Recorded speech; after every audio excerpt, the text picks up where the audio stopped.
رسول اکرم صلی اللہ علیہ وآلہ وسلم نے فرمایا بندہ مومن کو یا بندہ کافر کو جب قبر میں ڈالا جاتا ہے تو قبر میں اپنے اعمال صالحہ اور اعمال سیئہ کو دیکھ لیتا ہے۔ رہا مومن، جب اس کو قبر میں ڈالا جاتا ہے فَيَأْتِيهِ مَلَكَانِ فَيُجْلِسَانِهِ، دو فرشتے آ کے اسے بٹھاتے ہیں، تین سوال کرتے ہیں، مَن رَبُّک مَن نَبِيُّک مَا دِینُک، بتاؤ تیرا رب کون ہے، بتاؤ کس کو تم ہادی و مرشد اور اپنے لیے اسوہ قدوہ اور نمونہ اور آئیڈیل رول ماڈل سمجھتے تھے، بتاؤ تمہارے لیے دستور حیات دین کیا تھا۔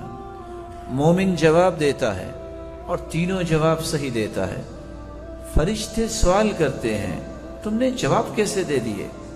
صحیح بخاری کی روایت ہے، مومن کہتا ہے قرأت القرآن وعملت بما فيه وصدقت، میں نے قرآن پڑھا، جو قرآن نے حکم دیا اس پہ عمل کیا، اور جو بھی اللہ ذوالجلال نے فیصلے کر دیے میں نے اس کی تصدیق کی کہ جو رب نے فرمایا ہے، اس رسول نے فرمایا ہے، سچ فرمایا ہے۔ اس وقت سوالات کے جوابات تو آ گئے، فرشتوں نے وجہ پوچھی، تین اور باتیں بھی آ گئی، قرآن پڑھا تھا تو جواب آئے، عمل کیا تھا تو جواب آئے، تصدیق کی تھی تو جواب آئے۔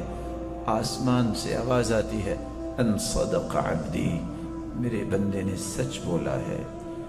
میرے فرشتوں اس کو تین چادروں میں چھوڑ کے چلے گئے ہیں، یہ تو بڑا قیمتی انسان ہے۔ البسوہ لباس الجنہ، اس کو جنتی لباس پہنا دو۔ اس کو تو زمین پہ لٹا کے چلے گئے، نیچے بھی کچھ نہیں بچھایا، یہ تو مٹی پہ لٹا کے چلے گئے۔ افرشوا لہ فراش الجنہ، اس کے نیچے جنتی بچھونے بھی بچھا دو۔ یہ تو چھوٹی سی قبر میں اس کو بند کر کے چلے گئے، اس کا تو بڑا کھلا گھر تھا۔ افتحوا لہ بابا الی الجنہ، مد بصری، جہاں تک اس کی نظر جاتی ہے اس کی قبر کو کھول دیا جائے۔ فیأتیہ من روحہا وطیبہا، جہاں سے جنت کی ہوائیں بھی آئیں، خوشبوئیں بھی آئیں، اور اللہ ذوالجلال کہ فرشتے اس کو کہتے ہیں نم کنومت العروس، سو جاؤ جس طرح دلہن سوتی ہے، کوئی اسے اٹھانے والا نہیں ہوتا۔ اور یہ پھر کہتا ہے رب اقم الساعہ، اللہ جلدی سے قیامت لاؤ تاکہ میں اپنے رشتہ داروں کو بتاؤں، دیکھو نیکی کے بدلے مجھے قبر میں کیا مل گیا۔ وَأَمَّا الْكَافِرُ أَوِ الْمُرْتَابُ أَوِ الْمُنَافِقُ، رہا کافر، دین میں شک کرنے والا، منافق، جب تینوں سوالات ہوتے ہیں تو کہتا ہے ہاں لا ادری، میں نہیں جانتا۔ تینوں سوالوں پہ یہی کہتا ہے۔ کیا مطلب ہاں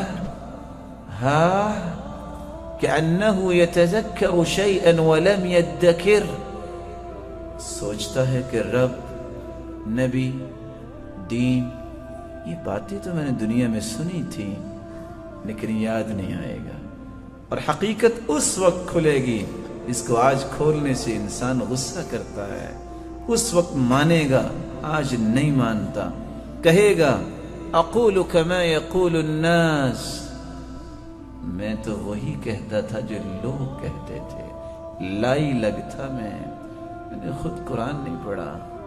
اور فرشتے خود کہیں گے لا دریت ولا تلیت، نہ تو نے قرآن پڑھا نہ تو نے سمجھا، تو کیسے جواب آتے ہیں؟ ساتھ ہی آواز آتی ہے ان کذب عبدی، اس بندے نے جھوٹ بولا ہے، اس کو تین چادریں تو پہنا کے لٹا گئے، یہ تین چادروں کا بھی مستحق نہیں تھا۔ البسوہ لباس النار، جہنمی لباس اس کو پہنا دو۔ افرشوا لہ فراش النار، یہ زمین ٹھنڈی ہے، یہ اس ٹھنڈک کا بھی محتاج نہیں ہے، مستحق نہیں ہے، اس کے نیچے جہنم کی انگارے بچھا دو۔ فیضیق علیہ قبرہ، اور اس کی قبر کو تنگ کیا جائے گا، حتی تختلف اضلاعہ، حتیٰ کہ اس کی ہڈیاں ایک دوسرے کے اندر چلی جائیں گی. وَافْتَحُوا لَهُ بَابًا إِلَى النَّارِ، اور اس کے لیے جہنم کا دروازہ کھول دو. فَيَأْتِيهِ مِن سُمُومِهَا، جہنم کی تپش اور زہر اور جہنم کی یہ فضاؤں کی کیفیت جو ہے اللہ ذوالجلال محفوظ فرمائے اسے قبر میں پہنچے گی. قبر کے اندر ہی اپنی اچھائی اور برائی کے عمل کا نتیجہ انسان پالے گا.